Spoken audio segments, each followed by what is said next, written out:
Today's Sunshine Note is titled, As the Camel. As the deer pants for streams of water, so my soul pants for you, O God. My soul thirsts for God, for the living God.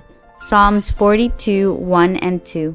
The thirstiest person I have ever known was my brother Josh on the day when my entire family, like idiots, went hiking through the Arizona desert in the summer without water. Well, one person had water, and that was me. I alone brought a single bottle of water. The day was scorching and the hike was a long one. Through the brush and rock and dust, and the air was so hot it felt as if we'd opened an oven door and climbed inside.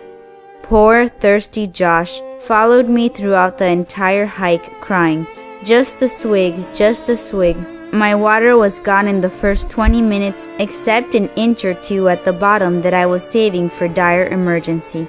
But still, Josh persisted with every sweaty step. Just a swig.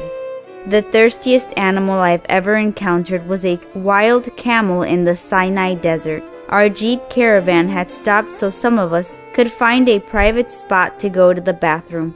You cannot imagine how terrifying it is to be discreetly doing what you're doing only to look up and see a wild camel charging toward you. He was thirsty, terribly thirsty. That's the only thing I can imagine. He must have thought I was pouring water on the ground.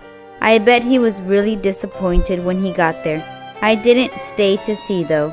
It kind of scared me. It's one thing to thirst for water, but have you ever thirsted for God? Psalms 42 talks about thirsting for the Lord in the same way an animal thirsts for water. Think for a minute about the feeling of being terribly thirsty. Your throat is parched. You can hardly swallow. An hour passes. You feel dizzy. You're getting desperate, frantic. Your body needs water right away, and you can hardly think of anything else until you get it. You're willing to pay any amount for a few ounces of that measly little drink. That's how the writer feels about God. Desperate for Him, frantic to find Him, willing to do whatever it takes to get Him. When was the last time your need for God was this strong? If you're like me, your soul thirsts for God when things have been rough or when you need extra help. But wouldn't it be nice to seek God this determinedly all the time? Don't wait until your soul is thirsting and panting for God to go looking for Him. Instead, take time each day and have your fill of Him.